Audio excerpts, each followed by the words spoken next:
நல்லது பண்றதுக்கு அரசியலுக்கு வாங்கடா, கொள்ளை அடிக்கிறது கொலை பண்றதுக்கு மாடா அரசியலுக்கு. அன்பை கொடுங்கள், ஆடை கொடுங்கள், ரமலான் பெருநாள். Super Saravana stores. Left side OMR, right side ECR. நடுவுல உங்க step stone secret plots. Beach Resort Plots just 24 lakhs onwards. Call 9626899268. எப்பா எல்லாத்துக்கும் அப்பான்னு சொல்றியப்பா, உன் ஆட்சியில் எல்லாமே தப்பா நடக்குதுப்பா, பாதி பேர் உன் கட்சிக்காரனாவே இருக்கிறானே, பாதி பேர் உனக்கு அனுதாவியா இருக்கிறானே, என்ன ஆட்சி செஞ்சுட்டு இருக்கிறேன்னு கேட்கணும். 2 வயசு குழந்தை பாலியல் பண்ணி கொண்டு நல்லா ஒரு திமுக காரன், நீ மறுபடியும் நாங்க தான் ஆட்சிக்கு வருவோம்னு சொல்ற எதுக்கு? இந்த அவலமான இந்த கேவலமான நிலை செய்யறது தானே. நல்ல பயங்கரமா பரப்புரையெல்லாம் பண்ண போறோம். சூறாவளி பரப்புக்கு ரெடி ஆயிட்டாரு, திருத்தணிலேருந்து ஆரம்பிச்சிருக்காரு. இன்னொரு விஷயமும் சொல்றேன், நான் இருக்கிற வரைக்கும் கத்துவேன், நான் போனதுக்கு அப்புறம் என்ன பண்ணுவீங்கன்னு கேட்குறாரு. நீங்க இப்போ ஊட்டினதெல்லாம் புத்தகமா போடுவாங்க. பிஜேபியோட மறைமுக கூட்டுறீங்க யாரு அண்ணன்? இல்லை ஒரு மதம்னு சொல்லிட்டீங்களே, அண்ணனை போய் நீ மறைமுக கூட்டலாம் சொல்லக்கூடாது. மும்பைக்கு டைரெக்டாகவே ஓட்டு கேட்க போனவர் பிஜேபி, அப்புறம் எப்படி மறைமுக கூட்டணி? சுயமரியாதை கிடையாது, சமத்துவம்னு பேசுவாங்க. எல்லா சமூக நீதியும் கொண்டு போய் சவப்பேட்டில் ஏற்றுறது திமுக தான்றது உலகம் அறிஞ்ச விஷயம். பிஜேபி கூட சேர்ந்து நின்று ஆட்சிக்கு வருவேன்னு சொல்கிறது எவ்வளோ பெரிய கேவலம் தான் நல்லா புரிஞ்சுக்க. மக்களை நீ மன்னித்து விடுங்கள், நீ ஒருபோதும் நான் பிஜேபியுடன் கூட்டணி போக மாட்டேன்னு ஜெயலலிதா சொன்னாங்களா? அதையே நானும் சொல்கிறேன், மக்களை நீ மன்னித்து விடுங்கள், நீ ஒருபோதும் சிறுபான்மை மக்களை உங்களுக்கு வாக்குறுதி கொடுக்குறேன், நான் பிஜேபியோட போக மாட்டேன்னு சொன்னார். இப்போ எங்கே போய் உட்காந்துருக்கீங்க? உங்கள் மீது எப்படி நம்பகத்தன்மை வரும்? மக்களை ஆசை வார்த்தை காமிச்சு வீழ்த்துவதற்கான வேலையை இந்த பக்கம் எடப்பாடி செய்கிறார், இந்த பக்கம் திமுக செய்து 2 பேரும் திரும்ப அவர்கள் வெற்று வாக்குறுதி கொடுத்த வாக்குறுதியை முழுசாக நிறைவேற்றினவன் தான் இந்த வாக்குறுதி கொடுக்கணும்.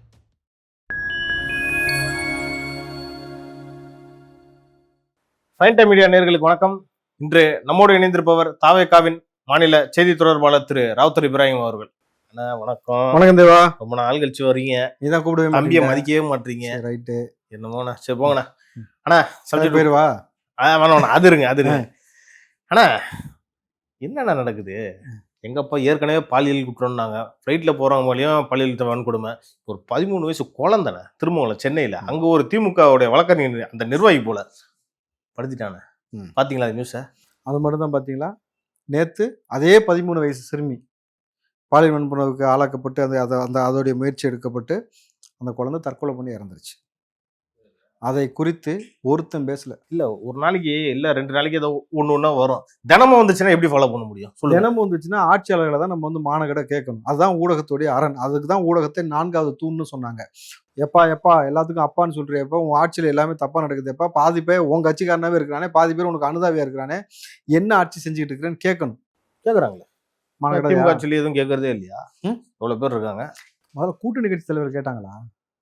ஒரு தலைவர் இந்த பாலியல் வன்புணர்வு குறைந்து முதல்ல இந்த 2 வயசு குழந்தை பாலியல் வன்புணர்வு பண்ணி கொண்டு நல்லா ஒரு திமுக காரன், காங்கிரஸ், கம்யூனிஸ்ட், மார்க்சிஸ்ட், விடுதலை சிறுத்தை, தமுமுக, இந்தியன் முஸ்லீம், திக, வைகோ, வேல்முருகன், அப்புறம் புதுசா வந்திருக்காரு கூவத்தூர். இல்ல கூவத்தூர் நான் தான் அடையாளம் காமிச்சேன்னு சொன்னார்ல கருணாசு. இவங்கெல்லாம் முதல்ல கேட்டாங்களா? அது சீட்டு கேட்டுக்கிட்டு இருக்காங்களே. சீட்டுக்கு பிச்சை எடுத்து நியாயத்தை பேசாம பண்ணிட்டு நீ இப்போ களத்துல எதாவது புடுங்கிறதுக்கு வரீங்க அரசியலுக்கு. நீ மறுபடியும் நாங்க தான் ஆட்சிக்கு வருவோம்னு சொல்ற எதுக்கு? இந்த அவலமான இந்த கேவலமான நிலை செய்யறது தானே. நல்லாட்சி கொடுக்க, நல்லாட்சி கொடுக்க. நான் நல்லா கேட்பேன் தம்பி, நல்லாட்சி நல்லாவே கேட்பேன், நல்லா கேட்பேன், நாக்கு பிடிக்கிற மாதிரி கேட்பேன். நல்லாட்சி கொடுத்தியா? நீ 4 வருஷம் ஆட்சியில இருந்து இருந்தப்பே புடுங்காது, இதுக்கு மேல என்ன புதுசா புடுங்க போற? திராவிட மாடல் 2.0 இதோட சிறப்பா இருக்கும், நம்புங்க. அப்போ ஆம்பளை விட்டு வைக்க மாட்டீங்களா? இதோட சிறப்புனா வெறும் பொம்பளைக்கு மட்டும் பிரச்சனை இருந்துச்சு, இப்போ ஆம்பளைக்கும் பிரச்சனை வந்துடும். பார்த்து இருந்துக்கடா தம்பி. ஆமா, இன்னும் சிறப்பா இருக்குன்னு அதான அர்த்தம். ஏன்னா நான் என்ன பிரச்சனை பேசிட்டு இருக்கேன்? பாலியல் வன்புணர்வு இவ்வளவு நடந்துகிட்டு இருக்குன்னு சொல்றேன். இதை விட நீ சிறப்பா இருக்குன்னா அப்ப அடுத்த ஆட்சி வந்து ஆம்பளை விட மாட்டீங்க. அதெல்லாம் இருக்காது. அதான் கூடுதல் பாதுகாப்பு கொடுப்பாங்க. ஏன் இல்லன்றீங்களா? முதல்ல உனக்கு பாதுகாப்பு இருந்தா எனக்கு சந்தோஷம் என்ன? திமுக காரன்றது உனக்கு பாதுகாப்பு இருந்தா எனக்கு ரொம்ப மகிழ்ச்சி. திமுக கூட்டணியில விசிக வந்து 8 சீட்டு ஒதுக்கி இருக்காங்க, பாத்தீங்களா? உங்களுடைய கருத்து அவ்வளவுதான் தம்பி, அதுக்கு மேல நம்ம விமர்சனம் பண்ணக்கூடாது. அண்ணன் வாங்குறதுக்கு விருப்பப்படுறாரு, திமுக கொடுக்க விருப்பப்படுது, வாங்கிட்டாங்க, கொடுத்துக்கிட்டாங்க, முடிஞ்சு போச்சு. எனக்கு அதை பத்தி ஒன்றும் பிரச்சனை இல்லை. ஆனா அண்ணன் இந்த பாலியல் திமிழ் குறித்து தொடர்ச்சியா பேசுறாருன்னா பேசல இல்ல, ஒரு இடத்துல கூட பேசல. எங்க பேசினாரு? இந்த பாலியல் திமிழ் தொடர்ச்சி நடந்துகிட்டு இருக்கு, எங்க பேசினாரு? அண்ணன் பிஜேபி எதிர்க்கிறேன்னு சொல்றாரு, அதில் நான் வரவேற்கிறேன், அதில் எந்த மாற்று கருத்தும் இல்லை.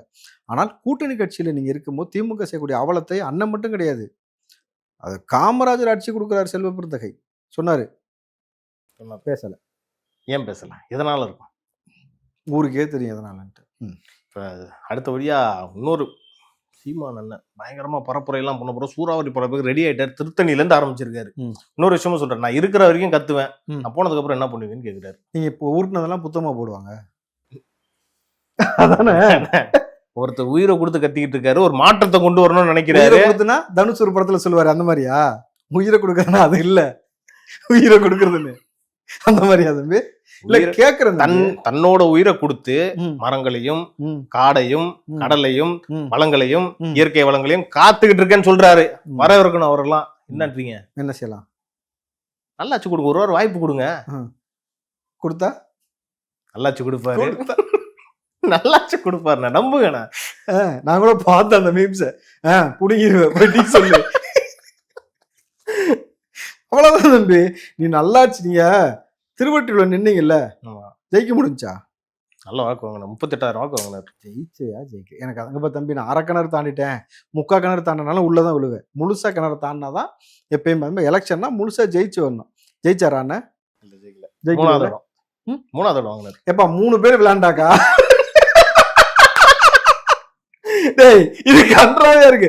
10 பேர் கலந்துகிட்ட இடத்துல அண்ணன் 3வது வந்தா பரவாயில்ல, கலந்துகிட்டதே 3 பேர் தான். அதுல அண்ணன் 3வது பெருமையா சொல்ற, அவ்வளவுதான்.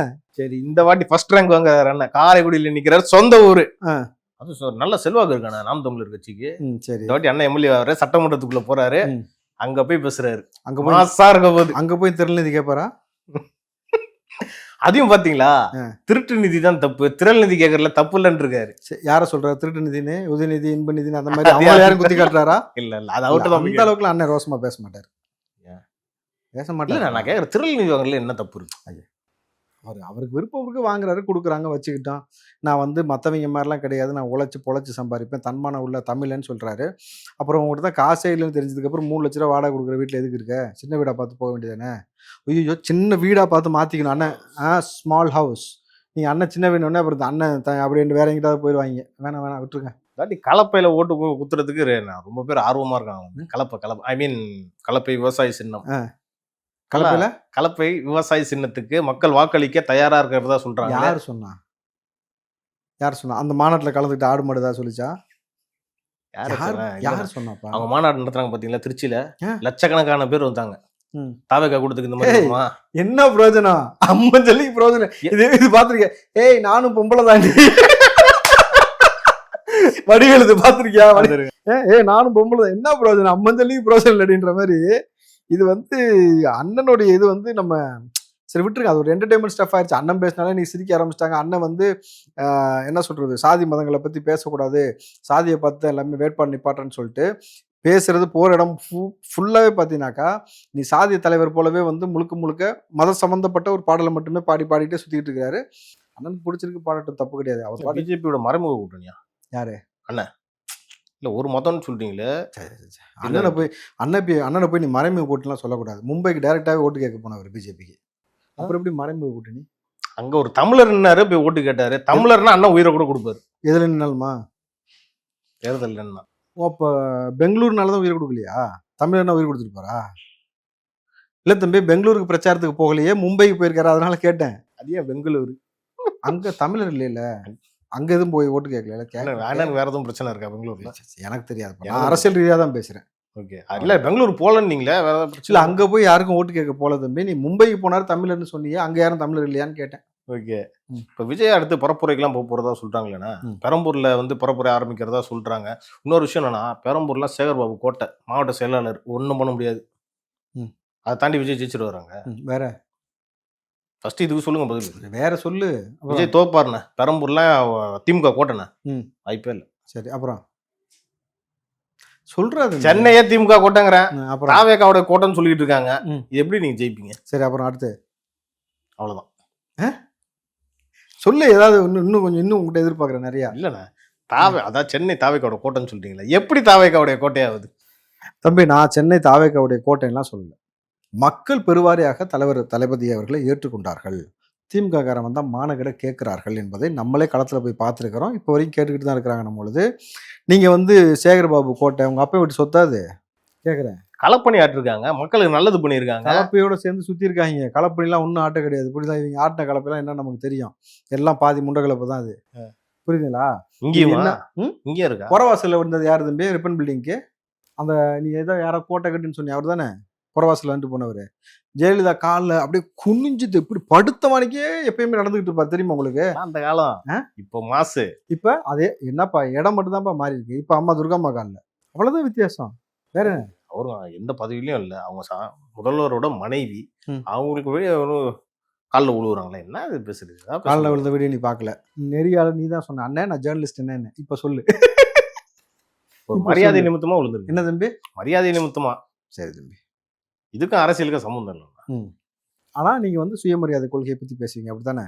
பேசக்கூடாதா? திமுக சுயமரியாதை ஏப்பா நீ சோத்தையும் திம்பேன் அதையும் திம்பனாக்கா மனுஷனா இருந்தா சோத்த மட்டும் திம்பாங்க, மற்றதுதான் எல்லாத்தையும் திங்கும். நீ ரெண்டையுமே தின்று நான் மனுஷன் சொன்னாக்கா அப்புறம் எப்படி ஏத்துக்க முடியாதோ அதே போல நீ சுயமரியாதை கொள்கை பேசக்கூடிய நபர்கள் ஏன் போய் காலில் விழுகிற? ஏன் காலில் விழுகிற? அப்ப திமுக சுயமரியாதை சும்மா நாடகம் போடுறாங்களா மக்களுக்காக? அது ஊருக்கே தெரிஞ்ச விஷயம் தானே. ஓஹோ. சுயமரியாதை கிடையாது, சமத்துவம்னு பேசுவாங்க. எல்லா சமூக நீதியும் கொண்டு போய் சவப்பேட்டில் ஏத்துறது திமுக தான்றது உலகம் அறிஞ்ச விஷயம். அதிமுகவுடைய தேர்தல் அறிக்கைலாம் பாத்தீங்களா? ஃப்ரிட்ஜ் கொடுப்பேன்னு சொல்லியிருக்காரு எடப்பாடி. அதிமுக ஆட்சிக்கு வந்துச்சுன்னா ஃப்ரிட்ஜ் கொடுப்பேன்னு சொல்றாரு. இலவசமா பருப்பு, எண்ணெய், இன்னும் பல அறிவிப்புகள்லாம் இருக்கு. நல்ல அறிவிப்புகள் பாத்தீங்களா? அந்த தேர்தல் அறிக்கையை எப்படி இருந்துச்சு? நீ தான் சொல்லணும். சிறப்பாக தான் இருக்கு. இப்போ ஃப்ரிட்ஜ் ஒன்று தான் இப்போ இல்லைன்னு ஊர் மக்கள் அழுதுட்டு இருக்காங்க அப்படித்தானே? இன்னொரு விஷயம் பாருங்க, டாஸ்மாக் கடைகளை படிப்படியாக மூடுவதற்கு பரிசீலனை செய்யப்படணும்னு சொல்லியிருக்காங்க. அது திமுக காரன் நிறைய பேர் வச்சிருக்காங்க இல்ல, கம்பெனி வச்சிருக்காங்கல்ல, அதனால அந்த நடவடிக்கை எடுப்பார் அவரு. ஆனால் அதுக்கு ஆட்சி காரணம்ல. பிஜேபி கூட சேர்ந்து நின்று ஆட்சிக்கு வருவேன்னு சொல்றது எவ்வளவு பெரிய கேவலம்னா நல்லா புரிஞ்சுக்க. மக்களை என்னை மன்னித்து விடுங்கள், நீ ஒருபோதும் நான் பிஜேபியுடன் கூட்டணி போக மாட்டேன்னு ஜெயலலிதா சொன்னாங்களா?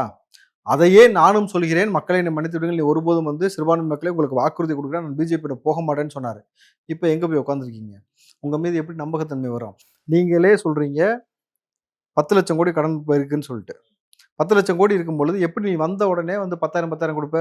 வருவாயை பெருக்கி கொடுப்பாங்க. எப்படி வருவாயை பெருக்கி? எங்கே ரோட்டில் கிடக்கலாம் பெருக்கி கொடுக்கறதுக்கு? அவங்க திட்டம் வச்சுருக்காங்க. ரோட்டில் கிடக்க பெருக்கி கொடுக்கறதுக்குன்னு கேட்டேன். அப்புறம் அவங்க அறிவை சிந்திச்சு வந்த உடனே கொடுப்பேன்னு சொல்லிட்டேன். பதவியேற்றவுடன் முதல்ல உனக்கு 10,000 ரூபா வந்துருந்தேன். அதுக்குள்ள எப்படி ஒரே நாள்ல வருவாயை பெருக்குவ? திமுக கூட தான் சொன்னாங்க. அவங்க வாக்குறுதி எல்லாம் ஏறக்குறைய 95 சொன்னாங்க, செய்யலப்பா. அவங்க 95% நிரந்தரம் அவங்க சொல்ற கையெழுத்து நீட்டுக்கு போட்டு கிழிச்சிருவேன் புடுங்கிருவேன். நான் புடுங்கல. நான் என்ன கேட்கறேன், நீ ஆட்சிக்கு வந்த உடனே கொடுப்பேன்ற 10,000 ரூபாய் எப்படி கொடுப்ப? 30 சுருக்கு பையில வச்சிருக்கான்னு எடுத்து கொடுக்கறதுக்கு. அப்புறம் ஃப்ரிட்ஜ் என்ன யாரு கேட்டா? ஃப்ரிட்ஜ் உங்கள்கிட்ட இப்ப அதான் யாரு கேட்டா? இவங்க கோடையை சமாளிக்க 2,000 ரூபாய், இவங்கள உடனே கோடையை சமாளிக்க ஃப்ரிட்ஜ்.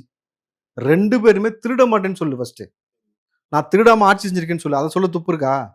2 பேரும் திருட்டுத்தனம் பண்ணிட்டு நான் ஃப்ரிட்ஜ் கொடுப்பேன்றேன், 2,000 ரூபாய் கொடுப்பேன்றேன். என்ன டிசன்டிஷனா? பீகாருடைய ஃபார்முலாவை இங்க அப்படியே கையில் எடுக்கிறாங்க. தெரியுதா உனக்கு? நீங்க மட்டும் 2,500 ரூபாய் கொடுப்பேன்னு சொல்லலாம். அவங்க சொல்லக்கூடாது. தம்பி, பீகார்ல எடுத்த ஃபார்முலா அவன் கொடுக்குறான். தெரியுதா உனக்கு? அங்க 10,000 பீகார்ல மோடி கொடுத்தாப்ல. அதே பிஜேபி கூட்டணி வச்ச உடனே இப்ப கொடுத்தா கோட் ஆஃப் கான்டக்ட் தூக்கி ஆப்பிடிப்பாங்க. உடனே நான் வந்த உடனே 10,000 ரூபாய் கொடுக்குறது பீகார் ஃபார்முலா. பிஜேபி சேர்ந்து செய்யறாங்க. அவ்வளவுதான் தம்பி. அதான் நாங்க ஏற்கனவே கேட்டோம்ல, நீங்களும் தானே 2,500 ரூபாய் கொடுக்குறேன். நாங்க வந்த உடனே கொடுக்குறோன்னு சொன்னோமா? இவர் வந்த உடனே கொடுக்குறேங்கிறாரு. புரியுதா? நம்ம வந்த உடனே ஆட்சியில நம்ம 2,500 ரூபாய் நிச்சயமா மகளிர் கொடுப்போம்னு சொல்றது எந்த முறையில கொடுப்போன்ற ப்ராசஸ் சொல்றோம். நீங்க வந்த உடனே 10,000 ரூபாய் எப்படி கொடுப்பீங்க? சொல்றாங்க. திமுக கூட வந்த உடனே கொடுக்கல தெரியுமா உங்களுக்கு? 2 வருஷம் கழிச்சு தான் கொடுத்தாங்க. புரியுதா? கொரோனா இருந்துச்சு, அந்த காரணம் இந்த காரணம் பல விஷயங்கள் இருந்துச்சு. அதே போல நீங்கள் உடனே கொடுக்குறேன்னாக்கா மோடிட்டு இருந்து வாங்கி கை மாற்றி இங்கே காசு கொடுக்கறதுக்கான பிளானை வச்சுட்டு கொடுக்குறேன்னு சொல்கிறேன். அவன் பேரம் பேசல கில்லாடின்னு உங்களுக்கு தெரியும். அப்போ மக்களை ஆசை வார்த்தை காமிச்சு வீழ்த்துவதற்கான வேலையை இந்த பக்கம் எடப்பாடி செய்கிறாரு, இந்த பக்கம் திமுக செய்யுது. 2 பேரும் நீ இவ்வளவு காசை அள்ளி இறைச்சி இவ்வளவு பொருளை கொடுத்து எல்லாம் பண்ணுறேன்னாக்கா நீ வருவாயை பெருக்கி கொடுக்கல. கரெக்டாக கடன் வாங்கி கொடுத்துட்டேன். மறுபடியும் அதே வேலையை தான் கொண்டு போய் செய்ய போறீங்கன்னும் பொழுது திரும்ப அவர்கள் வெற்று வாக்குறுதி கொடுத்த வாக்குறுதியை முழுசாக நிறைவேற்றினவன் தான் இந்த வாக்குறுதி கொடுப்பான். நீ கொடுத்ததில் 10% உனக்கு சௌகரியமானதை செஞ்சுட்டு மிச்சம் எல்லாம் மக்களுக்கு எது மிக அத்தியாவசியமோ அதை செய்யாம புதுசா உருட்டுறது எலெக்ஷன் ஆயிடுச்சு. சரிண்ணா, 2 பேரும் மாறி தேர்தல் அறிக்கையெல்லாம் கொடுக்குறாங்களே. விஜய் அவர்கள் பாத்தீங்கன்னா நான் நடைமுறையில் இருக்கிறத நான் சொல்றேன், அதான் நான் செய்வேன்னு சொல்றாங்களே. மக்கள் மத்தியில் எடுபடுதா? நம்புறாங்களா ஃபர்ஸ்ட் விஜய்? சொல்லு வேற ஏதாவது. நான் மக்கள் மத்தியில் நம்பகத்தன்மையை சம்பாதிச்சிட்டாரா விஜய்? அந்த கேள்வி இருக்கு. நீ நானுமே போயிருக்கேன் பல இடங்கள்ல, மக்கள்கிட்ட கேட்டிருக்கேன். 10ல் 8 பேர் யாருக்கு சொல்றாங்க ஓட்டு? விஜய் சொல்றாங்க. இளைஞர்கள், பெண்கள் நிறைய பேர் சொல்றாங்க. அப்ப நம்பிக்கை முதியவர்கள் யோசிக்கிறாங்கல்ல விஜய் ஓட்டு போடலாம். அந்த முதியவரை மாற்றக்கூடிய வேலை தானே நம்ம வீட்லயே ஒரு ஆள் வச்சிருக்கான். அவன் தெளிவா இருக்கு. அப்ப வீட்டுல அவன் தான் ஒரிஜினல் அரசியல்வாதிக்கே. புரியுதா? அவன் ஸ்லீப்பர் செல்ல. அடுத்த தலைமுறை தான் அரசியல் களத்துக்குள்ள வந்து இந்த மாதிரி திருட்டு பயில்களை இங்கிருந்து அப்புறப்படுத்தக்கூடிய நபர்கள். அதனால தான் திமுக பதறுது, அதிமுக பதறுது. நம்ம பிள்ளைங்களே வாரிசா கொண்டு வந்தான தளபதி விஜய் அவர்கள் யங்ஸ்டர்ஸை உள்ள வர சொல்றாரு. அப்ப அவங்க உள்ள வந்தானே பிரிச்சிருவாங்க. வாரிசு இப்பயே உட்காந்து பிரிக்கிறாங்களா? இவங்க அரசியல் களத்துக்குள்ள வந்தா என்ன ஆகும்? சாணி எட்டி விழுகும். அதுக்கப்புறம் ஏற்கனவே நம்மளுக்கு விழுந்துச்சு பொன்முடி கூட, புரியுதா? சீட்டே வாங்கலனா இந்த வாட்டி போட்டி இல்லையா அவரு? கேஸ் அவ்வளோ கேஸ் வச்சிருக்க, நடக்கிறது இன்னும் உள்ள தள்ளாடிட்டு கிடக்குற, உனக்கு எப்படி சீட்டு கொடுப்பாங்க? இந்த வாட்டி வந்து ரொம்ப தெளிவாக உதயநிதி சொல்லிட்டாப்லையாம், யங்ஸ்டர்ஸாக பார்த்து கொடுப்போம். ஏன்னா திடீர்னு அதுக்கப்புறம் பை எலெக்ஷன் வைக்க முடியாதுன்ட்டாராம். இல்லை அவ்வளோவா இருக்கு, அவ்வளோ பேர் இருக்காங்கல்ல. பை எலெக்ஷன் போகிற அளவுக்கா? பாதிக்கு பாதி. அப்போ வேணாம், யங்ஸ்டர்ஸ் கொடுக்குறது தான் கரெக்டு. அடுத்தபடியா இவர் பார்த்தீங்களா, நடிகர் போஸ் வெங்கட் அவர்கள் ஒரு விஷயம் சொல்லியிருக்காரு. தலைவர் சொல்லிட்டாருன்னா நாயை வேட்பாளர் நிற்க வச்சா கூட நான் ஜெயிக்க வச்சிருவேன் அப்படின்னு சொல்லியிருக்காரு. எவ்வளோ பெரிய விஷயம் அதெல்லாம். அங்கே ஒரு நியாயோ பண்ணியோ எது நிற்காலும் திமுக ஜெயிச்சிருச்சு. அவ்வளோ ஃபோர்ஸாக வேலை செய்வாங்களாம். பார்த்தீங்களா அதை? அந்த மாதிரி தாவைக்கால் வேலை செய்வீங்களா? இந்த கார் ரேஸ் உதயநிதி நடத்தும்போது ஒரு 4 நாய் ஓடியாச்சு. அந்த நாயா? இந்த நாயினா? உதயநிதி கார் ரேஸ் நடத்தும்போது ஒரு 4 நாய் ஃபர்ஸ்ட் குறுக்க வந்துச்சு. அந்த நாய் நிப்பாட்ட போகிறாங்களா? அவ்வளோ அங்கேயே நாயெல்லாம் வந்துச்சா? வந்துச்சு. பார்த்தீங்களா? அங்கேயே நாயெல்லாம் வந்துச்சு. ஓ, என்ன நாய் இது வந்துச்சுப்பா. அப்போ அதை ஜெயிச்சிடும். இப்போ எலெக்ஷனில் நிற்க வச்சா கூட அது அவங்க தான் சொல்லணும். அவங்க தான் நாயை நிப்பாட்டினாலும் ஜெயிக்க வைக்கின்றல. தேர்தல் ஆணையம் வந்து நாய்க்கு வந்து அனுமதி கொடுத்துருக்கு நிற்கிறதுக்கு சொன்னாக்கா, இன்னைக்கு அதில் ஃபர்ஸ்ட் ஜெயிக்கிறது சீமான் தான் ஜெயிப்பாரு. ஆடு மாடெல்லாம் அவர் சந்திச்சிருக்காரு தம்பி. இவங்க யாரும் சந்திக்கல இன்னும், புரியுதா? ஆனால் காங்கிரஸை பற்றி கூட்டணி கட்சிகளுக்கு அந்த இடத்த ஒதுக்குவோன்னு சொல்லும் போது போஸ் வெங்கட் வந்து எந்த நாயை நின்னாலும் நாங்கள் ஜெயிக்க வைப்போம்னு சொல்றது கூட்டணி கட்சிகளை கேவலப்படுத்தக்கூடிய வேலை. அதைத்தான் ஒரு முக்கியமான நபர் சொன்னாரு. கூட்டணின்ற பேச்சுவார்த்தை கூட்டு போய் எங்களை ரேகிங் பண்ணிட்டு இருக்காங்க. அதான் அது ஆமாண்ணா. எங்க பார்த்தாலும் எவ்வளோ இந்த வாட்டி அதிகமாக தான் சீட்டு கேட்கறதா சொன்னாங்க. எப்படியோ முடக்கி ஸ்டாலின் நல்ல ஒரு சாணக்கிய தர்மத்தை கடைபிடிக்கிறாரு. கூட்டணி தர்மத்துல மட்டும் கூட்டணியும் கட்சியில வச்சுக்கிட்டு அவங்க சீட்டையும் வந்து கம்மியா கொடுத்தா பெரிய விஷயம். அதெல்லாம் அரசியல் தலைவருக்கு ஒரு முக்கியமான குவாலிட்டி. அதெல்லாம் கத்துக்கணும். விஜய் பட்டம் கொடுத்துடலாம், கொடுத்துதான் ஆகணும். அதான் முதல்வர் பட்டம் இப்ப செகண்ட் டைம் கொடுக்க போறாங்களா மக்கள். அப்புறம் என்னடா உங்க தாத்தன்ட்டு இருந்து மறுத்து கொடுக்க போற மாதிரி சொல்லிட்டு இருக்க? செகண்ட் டைம் கொடுக்க போறாங்கன்னா என்ன கொடுக்க போறாங்க? செகண்ட் டைமா காசியப்பன் பாத்திரங்கள் இருந்து ஒருத்தன் கப்பு கொண்டு வந்து கொடுத்தாதான் உண்டு. அதை இவங்க வாங்கிட்டு பெரும் பேசுவாங்க. என்னமோ உன் பாக்கெட்ல இருக்க மாதிரி எடுத்து கொடுக்க போறாங்கன்ற அசால்ட்டா. மக்கள் நம்பிக்கை வச்சிருக்காங்கண்ணா ஸ்டாலின் அவர்கள் மேல. உனக்கு நம்பிக்கை இருக்க மேல இருக்கு? இருக்குண்ணே. நல்லாச்சு கொடுப்பான்னு நம்பிக்கை உனக்கு இருக்கு? பெண்களுக்கு பாதுகாப்பு, சரி இதை சொல்லு, பெண்களுக்கு குழந்தைக்கு பாதுகாப்பு கொடுத்துருவாங்கன்ற ஒரு நம்பிக்கை உனக்கு உறுதியா இருக்குன்னு சொல்றா. நான் மைக் கழட்டி வச்சுட்டு போயிடுறேன். கொடுத்தா நல்லா இருக்கும் தம்பி.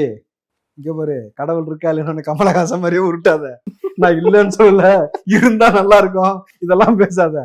உனக்கும் தெரியும் அது நடக்காதுன்னு, எனக்கும் தெரியும். பொழுது மக்கள் தீர்ப்பு கொடுப்பாங்க. நீங்க பாருங்க, இன்னும் தளபதி களத்துல இறங்கினதுக்கு அப்புறம் எப்படி கதறாங்கன்னு பாருங்க. அவன் உண்மையாலுமே அக்கீச மாட்டிட்டு சுத்துறான். இல்ல வேற ஊப்பிஸ்லாம்.